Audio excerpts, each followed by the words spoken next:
اعوذ باللہ من الشیطان الرجیم بسم اللہ الرحمن الرحیم وَلِكُلِّ جَعَلْنَا مَوَالِيَ مِمَّا تَرَكَ الْوَالِدَانِ وَالْأَقْرَبُونَ وَالَّذِينَ عَقَدَتْ أَيْمَانُكُمْ فَآتُوهُمْ نَصِيبَهُمْ ان اللہ کان علی کل شیء شہیدا۔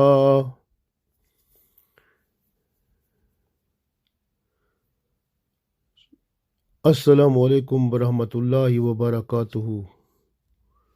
سورہ نساء آیت نمبر 33 تلاوت کی ہے۔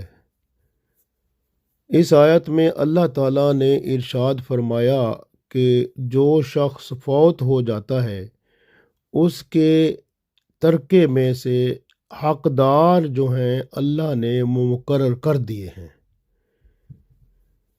کون کون سے حقدار ہوتے ہیں؟ اس کی اولاد، والدین، رشتہ دار، پھر وہ لوگ جن سے کوئی عہد ہو چکا ہوتا ہے۔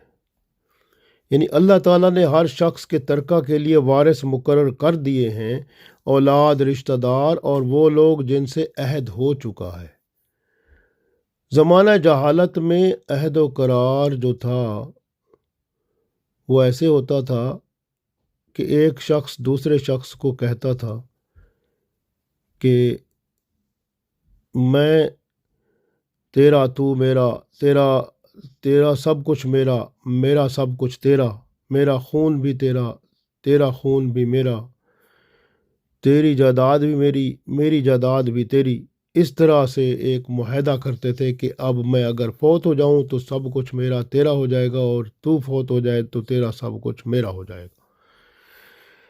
تو اس طرح کے معاہدے ہوتے تھے۔ تو جب اسلام آیا تو اس طرح کے معاہدے میں اللہ تعالیٰ نے خصوصی کرم فرمایا۔ تو اسلام نے ایسے معاہدے میں اس کا چھٹا حصہ مقرر کر دیا۔ جس کے ساتھ عہد ہوتا تھا اس کو چھٹا حصہ وراثت کا ملتا تھا، باقی وراثت اولاد اور رشتہ داروں میں تقسیم ہو جاتی تھی۔ اسی طرح سے آپ غور کریں، سورہ انفال کی آیت نمبر 75 جب آئی تو اللہ تعالیٰ کا حکم ہو گیا، تو اس حکم کے مطابق وراثت کے باقی جو معاملات تھے وہ ختم ہو گئے، بس صرف وہ رہ گیا جو اولاد، رشتہ دار اور جو وراثت کے حقدار ہیں وہ سب اللہ نے قائم کر دیے۔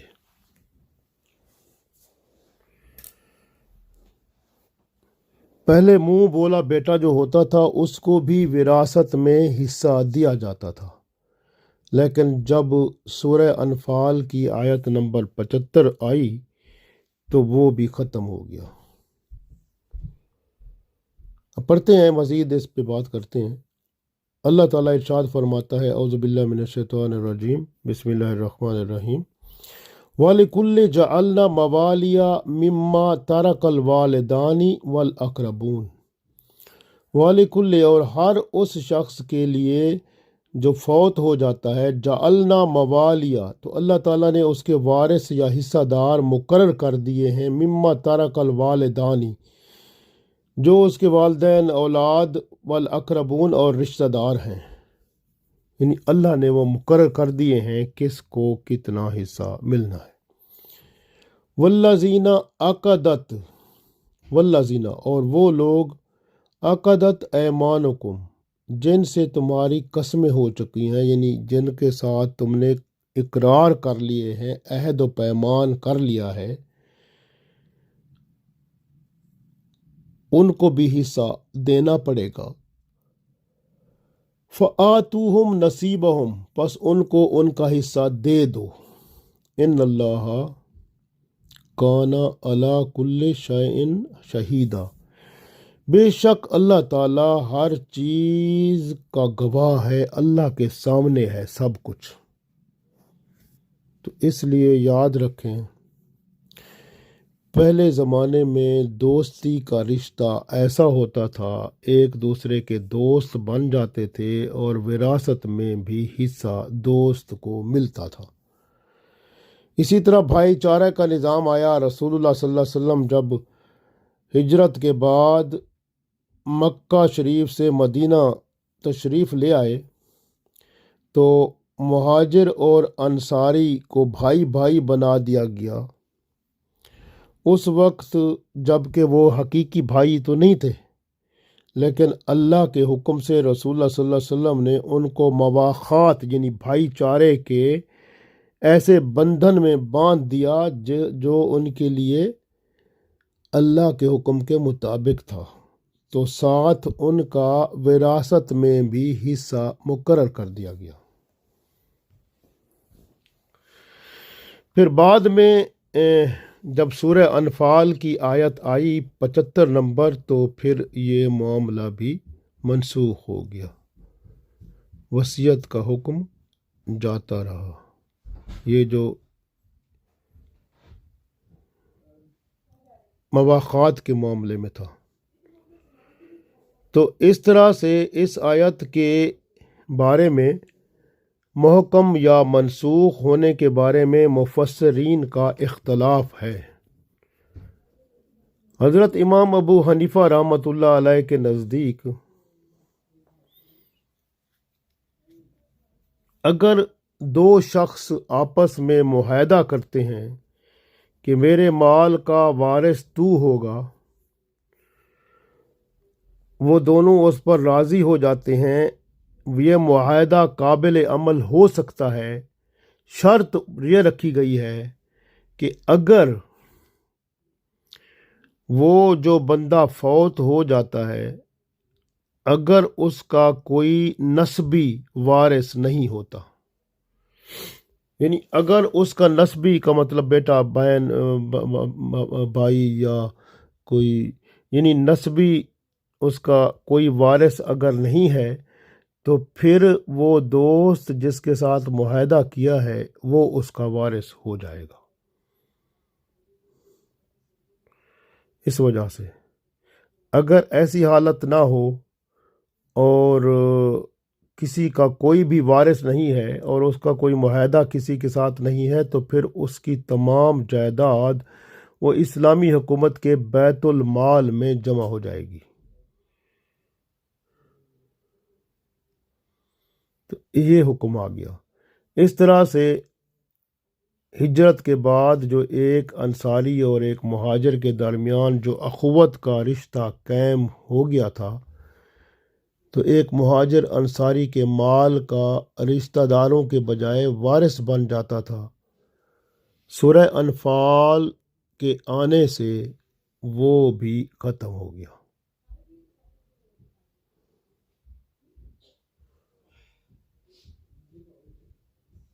ترمذی شریف میں ایک حدیث ہے کہ ایک شخص نے اپنا ایک غلام آزاد کیا۔ غلام آزاد کرنے والا فوت ہو گیا، اس کے آزاد کیے ہوئے غلام کے سوا کوئی اس کا وارث نہ تھا۔ رسول اللہ صلی اللہ علیہ وسلم نے اس کی وراثت اس کے آزاد کردہ غلام کو دے دی، کیونکہ اور وارث ہی نہیں تھا۔ تو اس طرح سے الحمدللہ آج بھی اگر کوئی ایسا شخص جو فوت ہو جاتا ہے، اس کا وارث کوئی بھی نہیں ہے، اس وقت اگر اس کا کوئی جو خدمت گزار اور قریب ترین شخص ہے، چاہے وہ رشتہ دار نہ ہو، تو اس کو بھی وارث قرار دے دیا جا سکتا ہے، کیونکہ اسلامی حکومت نہیں ہے، ورنہ اس کا سارا مال اسلامی حکومت میں جمع ہو جائے گا، اسلامی حکومت کے خزانے میں۔ تو اس طرح سے اللہ تعالیٰ نے جو نظام بنایا ہے اس نظام میں کسی اور کا دخل نہیں ہے۔ اس لیے فرمایا وَلِكُلِّ جَعَلْنَا مَوَالِيَ مِمَّا تَرَكَ الْوَالِدَانِ وَالْأَقْرَبُونَ۔ پہلے بتائی کہ اللہ تعالیٰ نے ترکہ جو فوت ہو جاتا ہے اس کے ترکے میں حقدار مقرر کر دیے ہیں، جو والدین رشتہ دار ہیں، یعنی اولاد ہے اس کی، اگر والدین زندہ ہیں، اگر فوت ہو جاتا ہے بندہ تو اس کی، تو اسی طرح اگر رشتہ دار ہیں تو ان کو وہ حق ملے گا۔ پہلی تو بات یہ ہے۔ والذین عقدت ایمانکم، اگر کسی سے عہد و پیمان ہو گیا ہے کہ اس کو آپ جائیداد دیں گے یا اپنا مال دیں گے، وہ منسوخ ہو گیا سورہ انفال کی آیت نمبر 75 کے تحت۔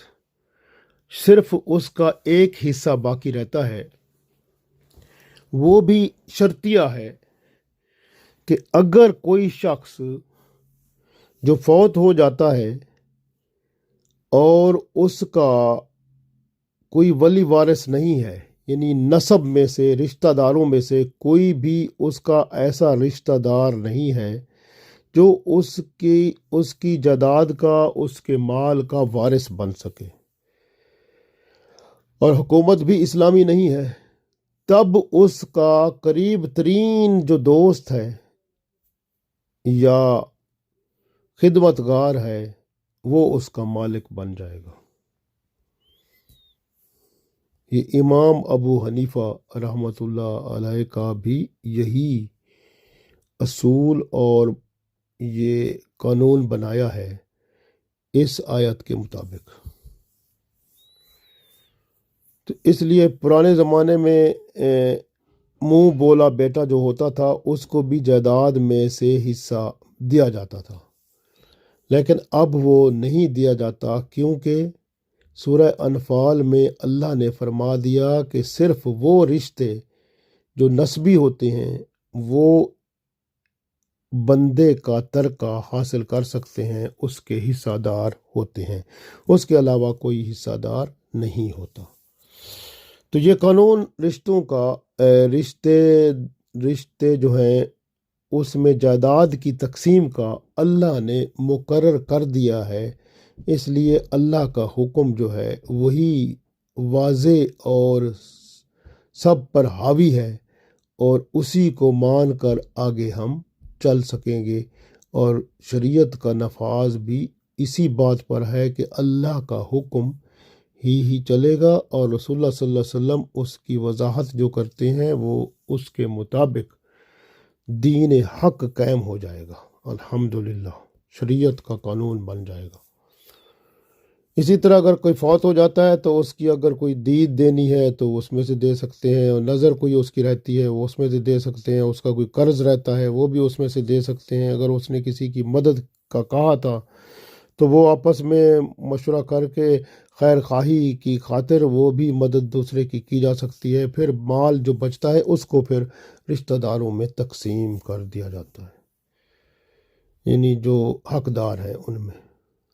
تو اس لیے جو ہے جو اسلام کا قانون ہے وہ بہترین ہے، اور اللہ اور اس کے رسول صلی اللہ علیہ وسلم نے اس کی وضاحت کر دی ہے، اور اللہ نے ساتھ یہ بھی فرما دیا ہے ان اللہ، بے شک اللہ تعالیٰ، کان علی کل شیء شہیدا، اللہ تعالیٰ ہر چیز پر گواہ ہے، ہر چیز اس کے سامنے ہے، اس لیے قیامت کے دن جو بھی کسی قسم کا اعتراض کریں گے اللہ تعالیٰ ان کو وضاحت کے ساتھ بیان فرما دے گا، کیونکہ سب کچھ اللہ کے سامنے ہے، اللہ سب کچھ جانتا ہے۔ اللہ تعالیٰ سے دعا ہے کہ اللہ تعالیٰ ہمیں شریعت کے مطابق وراثت کا معاملہ حل کرا کے دین اور دنیا میں شریعت کی پاسداری کرا کے ایمان کامل اعمال صالح کے ساتھ ہی قائم و دائم فرمائے، اور ایمان کامل اور اعمال صالح کے ساتھ ہی اس دنیا سے اٹھائے، آمین۔